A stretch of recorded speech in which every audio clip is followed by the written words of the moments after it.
It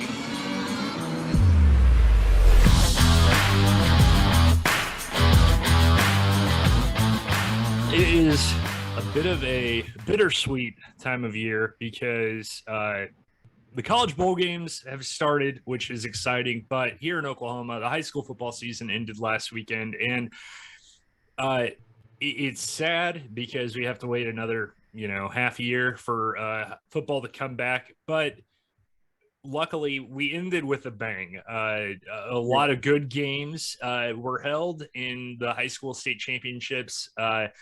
And I had this idea on Facebook. I initially had posted my top, I had ranked the state championship games, but purely based on uniform combinations and uniform matchups because I'm a nerd.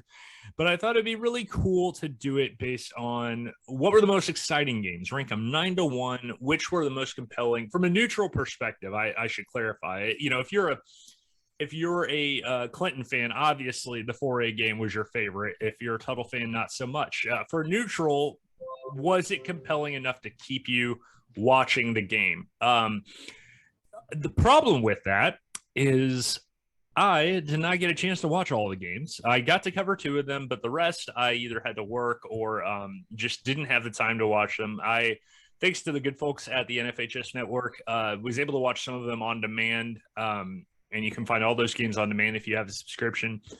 But I put the call out on Twitter, asked my Twitter folk who all saw the games. And one person who responded, I believe he was the only non-media member who responded. And I said, shoot, you probably know these games way better than I do. I believe he's our first non-media guest on the show. But given his knowledge of football, given how crazy passionate he is about football, I think if he absolutely wanted to, he could do some commentary, although I believe he wants to be a coach, which is probably even better use of his skills.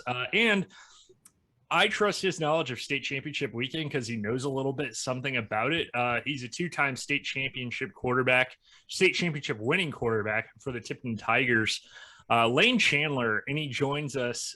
Lane, thanks so much for doing this, bud. I think this is, I can tell from your Twitter posts and just from the conversations we've had this year, high school football is something that even though you graduated a couple of years ago, this hasn't left you. This is still a huge part of your life.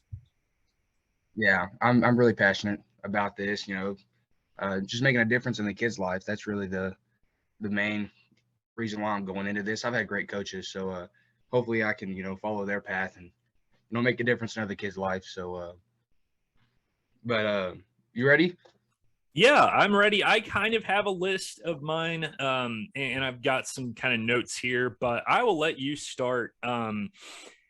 We'll go 9-1, and this is not to say that these games didn't have redeeming qualities. I mean, there were some games that might be boring to the naked eye, but there were certainly things that were exciting about them, and we'll maybe give brief recaps of each game. But yeah, start us off with number 9. Somebody's got to be last, unfortunately. So which was your maybe kind of least compelling of the 9?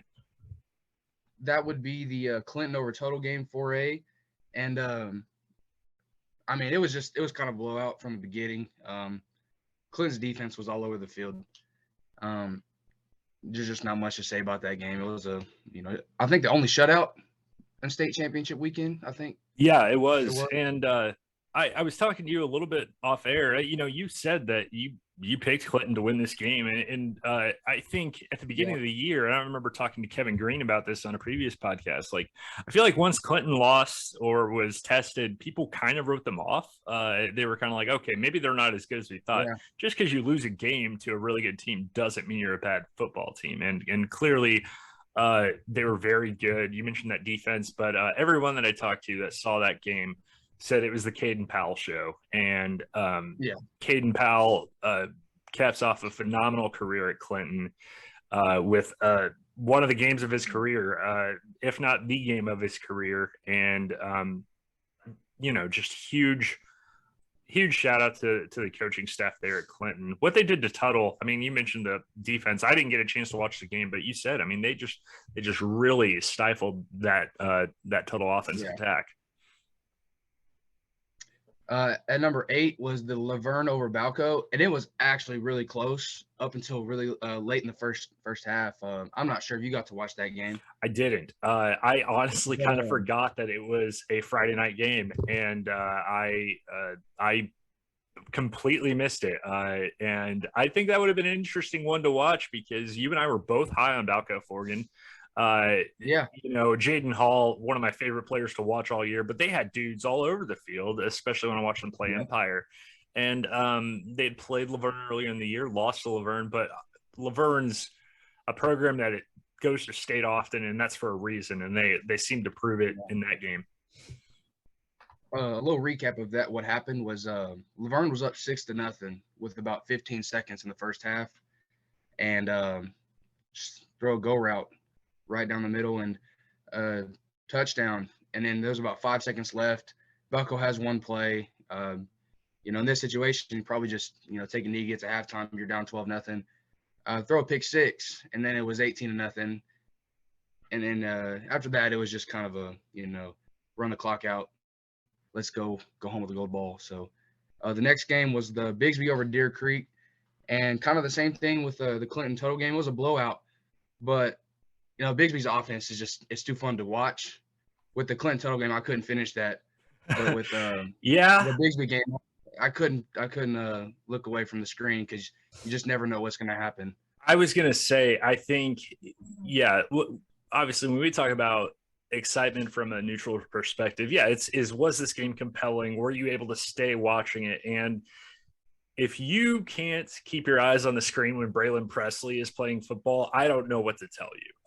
That kid, and I'm sure I'm biased because he's going to be playing for my alma mater next year, but I mean, regardless, that kid is insane, and he's so fun to watch. So fun to watch. And that whole program, what Lauren Montgomery has done there, as somebody said, he came from that Jinx program. He knows what winning is about. But what they're doing right now, I mean, people are saying this is in the discussion for best high school teams in the state, in the state's history. Mm-hmm. And obviously, when you talk about the milestones that were captured in that game, set a new win streak record for the state of Oklahoma in 11-man, a 49-game win streak.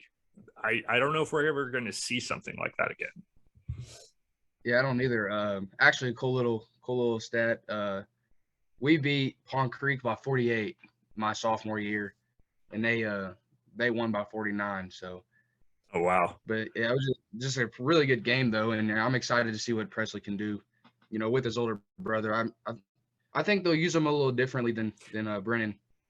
Yeah, in college. It'll be interesting to see.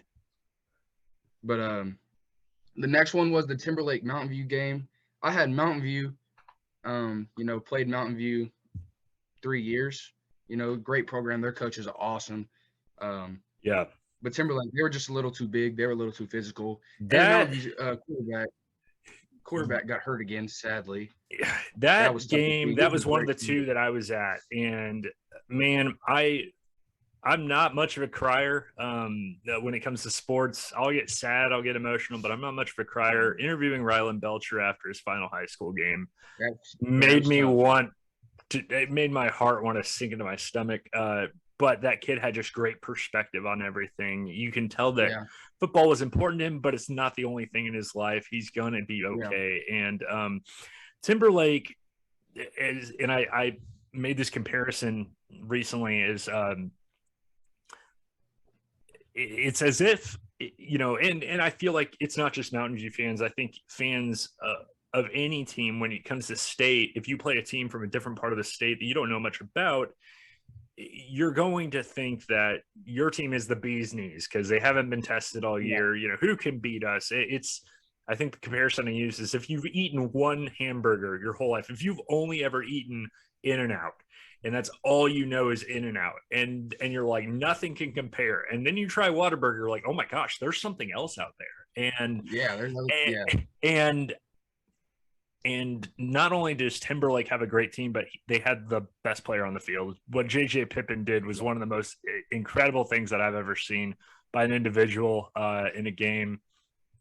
And I think you mentioned on this game, the final score the second half especially really wasn't all that close, but people need to remember how the first half ended. I think that was what made this compelling was Ryland Belcher throws up basically a Hail Mary. Ryland Belcher throws up just a go get it ball that Aiden Kimberlin comes down with. And you're thinking, okay, Mountain View, they're back in this game. They're going to get the second half kickoff. And then, their Timberlake, Jim Link, their quarterback, throws basically a Hail Mary ball that guess who? JJ Pippin comes down with and beats his man to the end zone on the last play of the first half. And I was sitting behind the Mountain View fans, and you could just feel the energy get sucked out of there. It was just very palpable. And all due respect to Mountain View, and I agree with you. Coach Coakley, what he's done there is outstanding. Great guy and great coach. And I think Timberlake was just the better team this year.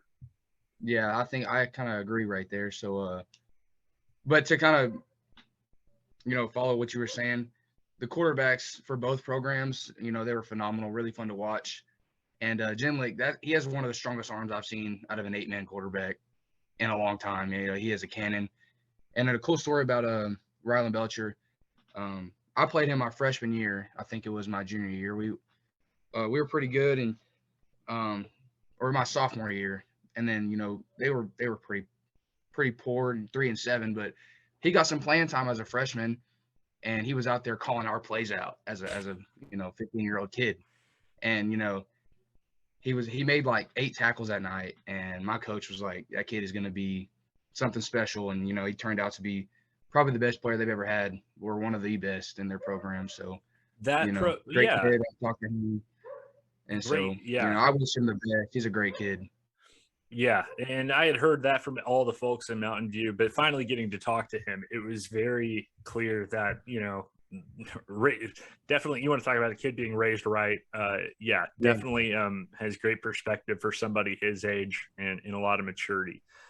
So what number are we on now? Is this we heading to number 5? Okay, this is the top 5, and the top 3 was pretty easy to me, but 4 and 5 was a little tough.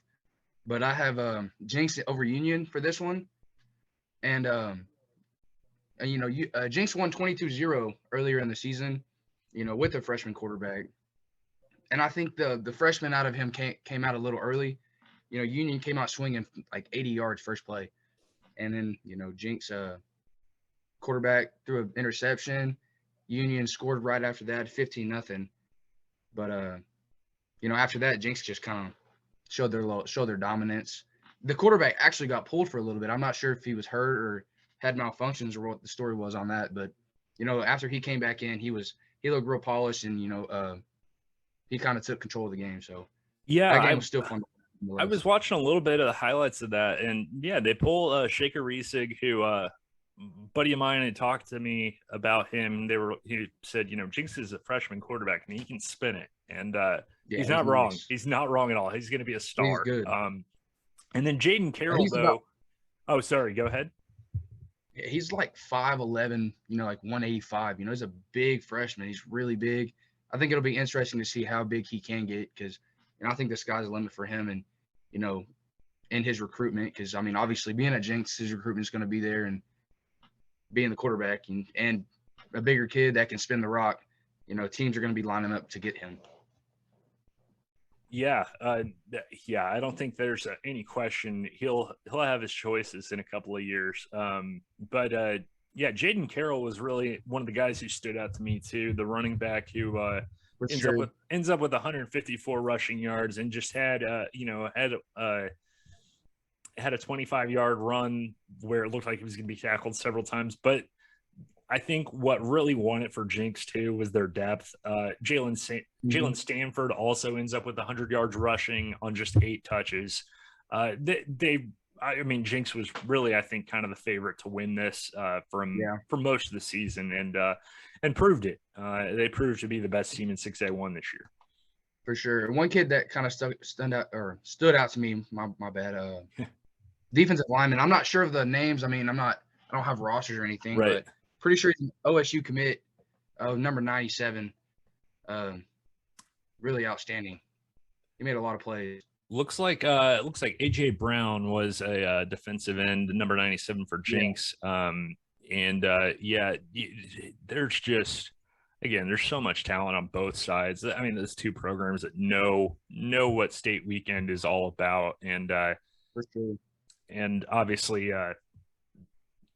like you said, just after, I have a question.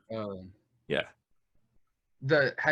So the Jinx Union is obviously, probably the best rivalry in Oklahoma high school football. Have you seen the 2000 state championship Was that the Keywan Jones play? P1 Jones show? Yeah. Yeah, I've seen the end of it. I have seen the end of it, and I had recently watched that game on YouTube, some highlights of it, and that kid was a monster. He was really good. yeah. And I think that's what people need to realize is when you talk about kids getting D1 scholarships and stuff, and especially to big programs like OU, Mm-hmm. you got to be special because I mean Exactly. that's a guy that had a decent career at OU, but I mean he had the misfortune of playing with Adrian Peterson, Quentin Griffin. You're not going to get all the touches when you're playing with guys like that, and he still had a fine career, but I mean, in high school, he was considered one of the best running backs that program had ever seen, and that the state had ever seen, and he's still kind of spoken about in hushed tones from folks who saw him. So yeah, I'm not even a native Okie, but I know about that game, and I think that's one of those games that people are going to talk about for a long time. For a long time. And so at the number 4, I have the Hall and Hall over Lincoln Christian. And sometimes it's kind of hard to get behind those private schools. I mean, us, public schools aren't the biggest fans of them, but nonetheless, Right. they provide great football programs, and they play good football over there. That game was just fun from the beginning, and I think final was 24-16, and Yeah. Lincoln Christian had the ball at the 30-yard line with a couple of seconds left, and it came down to the last play, a Hail Mary. Hall and Hall just their safety, he was just all over the field, had the game-winning pick. But man, that game was fun to watch. That you talk about programs that have been there before, obviously, and Hall and Hall getting it done 2 years in a row, and like you said, Lincoln had a chance at the end, and there's few quarterbacks in the state that I feel like you'd rather have in that situation than Max Brown. He's going to go play D1 football, I believe, at Central Michigan for a reason, and I'm really excited to. I'm anxious to see how you rank the top 3, because I think we have the same top 3. I'm just interested to see how you rate them, because I think there are, these were, and by the way, I think it's worth noting that I think the first weekend of state started off a little drab, a little boring, maybe to the average viewer. I guess last 5 games that were played, or They were so good. I think 4 of them are in your top 4 or 5. So I mean, it's definitely ended with some bangers. So let's start off with number 3. I got Cashin over Ringling. I mean, this game really just had it all. I mean, Cashin, they can sling the rock. They really can. And Ringling was just, they were power football. And, defensive touchdowns came down to, last plays. I actually watched up until about 5 minutes left in the fourth, and then I had to go do something, and I missed the last play. So that was a little frustrating, but I had to do some stuff. But that game was fun. Ringling's actually real close to Tipton, so I try to support the Southwest Oklahoma schools, but nonetheless, Cashin, I mean, they're just good football. I mean, did they lose last year to Paul Huska, or did they win that one? They beat Paul Huska. They're 2-time defending state champs now, because they beat awesome. I forget who. I think they beat Thomas in the state title game last year, and they beat Paul Huska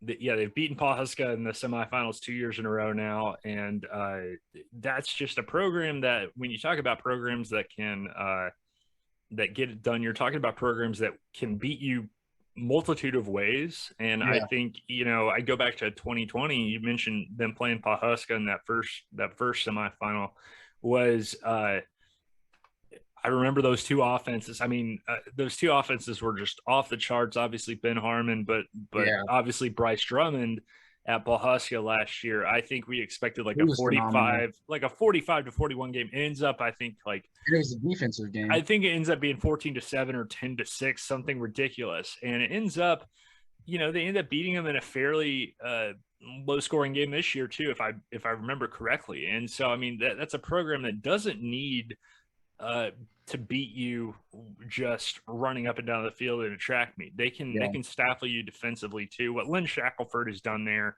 I mean, it kind of speaks for itself. He's a great coach, and they're one of the best programs. I know that you mentioned the private school, public school thing. I know there's a lot of push to possibly get the private schools to kind of create their own thing. I know growing up in Texas, we had that. There's only a couple of private schools that compete in the UIL. Again, that's a discussion for another time, but Lincoln Christian, obviously one of the best programs in the state. And, Ben Harmon caps off a career that, few can touch. So, all right. Number 2, where are you going, my friend? Man, this game was awesome. Marlowe over Washington. And I thought Marlowe was like probably 20 points better. And I may be wrong, but Washington brought their A game out. It came down to three turnovers for Washington that really killed this game. 2 interceptions, and the second interception wasn't really that bad. I mean, it was. But the first one was kind of bad, but. Yeah, and the thing is, Major Cantrell, the Washington quarterback, just a sophomore, and definitely showed some sophomore moments. I think, I was on the opposite sideline. This is the other game I got to see live, and I'm on the opposite sideline taking photos. First play of the game, ball goes, he fires one towards the other sideline. I realize I'm probably not going to get a photo because there's too much in the way, and then I just hear a huge eruption behind me. And I realized, he's just throwing an interception on the first play of the game. And again, when we talk about entertainment factors, if you're just into points, this game probably wasn't for you. But if you're into drama and kind of the chess match that is football, this game had so much going for it. That first half, like you said, 2 interceptions thrown, both picked off by Avery Payne, who's just a junior, and I think is going to be a huge part of Marlowe's team next year. But I mean, there were so many players for Marlowe that you could have given kind of MVP honors to. I mean, Avery Payne ends up with 2 interceptions. Will Bergner had a phenomenal game, so good. And but you just don't want to catch him in an open field. He's fun to watch. He's insane. And yet the guy whose name was on everyone's lips as they were leaving the press box is the same guy everyone was talking about prior to the game. It's Jace Gilbert. And what's so crazy about that is he probably had one of his worst games in the past 2 years. Yeah, he wasn't. Passing wise, he did. I mean, offensively, they were outgained, I believe, 2-1 yardage wise. I think he completed about 50% of his passes, maybe a little more, but he was still found a way to make his teammates around him better. And also the punting was such a huge part, So good. I actually tweeted out, his punting was, really impressive. He hit like 3, I think, inside the 10, helping his defense. So and that's, I think, one of the things that probably ended up being just as big as the turnovers, I feel like, was the fact that Washington had to go that length of the field. A big turning point near the end of the first half, kind of like the Mountain View game. Big turning point into the first half is Washington scores a touchdown and ties it up.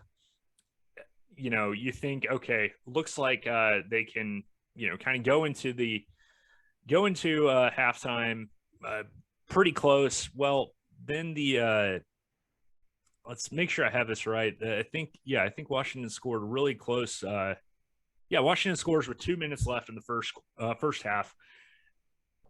Big punt or big kickoff return by Will Bergner, and then Kyle Wilson with a 6-yard touchdown pass from Jace Gilbert with 4 seconds left. 4 seconds left. Just really changed kind of the vibe of that whole game. Cole Scott, I want to give credit where credit's due. He was so much fun to watch. For the running back for Washington had over 200 He something. was. He had, I think, 200. I believe 224 was his total. They fed the rock to him 33 times. And you know what? He had nothing to be ashamed of. I know I saw him after the game. And again, it's tough to lose a state game. And Washington's lost 2 in a row now, but he returns. Yeah. They've got a lot of weapons coming back next year that I think will be, I think they'll be in a position to play for state once more. But, and then the final nail in the coffin as Washington's driving. I mean, Washington had a chance to win this game. They're driving late. To go in and win it. And I think that's when it hit me, because it felt like Marlowe was kind of in control for a lot of dominating the game. A lot of the game, yeah. And then I was like, oh my gosh, they could lose. They could lose here. And then Brennan Morgan comes in with just a textbook strip of Cole Scott. William Hewitt recovers the fumble, and then it's party time in Stevens County. And first time since 1964. That's 57 years. I know this because sorry, Dad, but that's how I know when your birthday is. And yeah, that's it's just a phenomenal program. Matt Weber, that team is so well coached, and I think it really is a testament to that program that so many things that had gone right for them all year didn't go as right in this game. Yeah. I mean, they allowed sacks. Jace Gilbert was, I said almost 50% earlier. He was 12 of 19, but for only 65 yards. A lot of them were bubble screens to Will Bergner. And you know what? The offense just wasn't really there. But when you're averaging 45 yards a punt, you're going to be okay. And that was just a fun game to be a part of. One of my favorite memories of the 2021 high school football season. But there was one game, Lane, that I feel like trumped them all. And it was the game that I think a lot of us were looking forward to the most. And I will say this. One of the main reasons why I had you on is, like I said, I could watch these games on demand, but there's something about it's like watching a movie knowing the ending. It's going to take away, it's like if you know that Bruce Willis is dead at the end of Sixth Sense, why are you going to watch Sixth Sense? Even knowing how this game ended, it's still compelling to go back and watch. And that's I would why still watch this game. Yeah. Obviously, we're talking about the Class 5A game. And I mean, Collinsville 42 and McAllister 35. This game basically had everything. And depends on how you like football. More fans are compelled to the high scoring. And, I'm an offensive guy. But, I still know how to appreciate defense. That Marlowe-Washington game was really close at being won. Because, Kyle Wilson he was a tank. He was everywhere. Blocking field goals, too. That's another guy. That's another – again, there's so many things that happened in that game. Everything. Yeah, I forgot that he blocked an extra point. And so many butterfly effect moments in that Marlowe game. But the Collinsville McAllister game just had a little more extra, and not many times you'll see 0 turnovers in a state championship game. Both teams are just completely forgot about that. Yeah, no turnovers, 0 turnovers, and my junior year when we played in the state championship, we had 4 turnovers, and Southwest Covenant had 3 in the first half, so there were 7 turnovers in the first half. But that game was still fun to be a part of, right? But this game was just. There was just so much effort, everywhere, so much heart. These kids played fantastic, and it sucks seeing a group of guys that just have to hang their head at the end of the game. Yeah, after playing so hard. And McAllister's running back is just Eric Mccarty. I said this I got to see him live in the semifinal against Lawton Mac, and he's one of the best players I've seen. That kid, the hype is real. This kid's got offers, I believe, from Kansas, Kansas State, Nebraska. More will come. There's no question about it. Guy ends up with 268 yards rushing, had 3 touchdowns in the first quarter. And, by the way, also happens to be a linebacker on their defense. And Led the team in probably tackles. their best player defensively. Led the team in too, tackles. yeah. 13 tackles. Which I tweeted out. I tweeted out watching the game. I don't know if it was directed towards you, but everybody's caught up in his offensive talent, and he's so fun to watch. He makes things happen. But if he wanted to just play linebacker, defense, he could go play college ball just as a linebacker, I feel like. And he's so fun to watch defensively. He's in on every single tackle and he flies around. Crazy speed. And it's hard to, his strength is very, you don't realize how strong he is. He looks skinnier. I'm not sure how big he is, maybe 190, 200, maybe not even that, but he's a strong runner. You talk about running. You talk about a guy that doesn't skip leg day. I mean, that guy runs hard. And the funny thing is, we talk about these two offenses combined, less than I believe just over 250 yards passing between the two teams. It was really about running the ball. I mean, so many players, as good as Eric Mccarty was. I mean, Braden Gilkey ends up with 169 yards rushing. Andrew Carney, the quarterback for Collinsville, what a performance from him. He had 4 touchdowns. He had 4 touchdowns rushing and 2 passing. But really the name that came out of this game that everyone was talking about was Oscar Hammond. I feel like he was probably the game MVP, the wide receiver. I mean, 7 catches, 119 yards, 2 touchdowns. Yeah.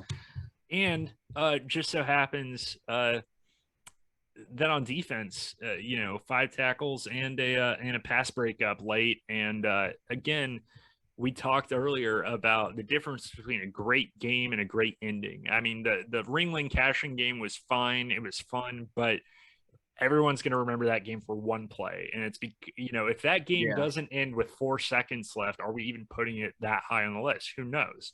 This game was nonstop action from start to finish, and it was so fun. There were 42 points in the first quarter. I mean, it doesn't get more exciting than that. It was bonkers.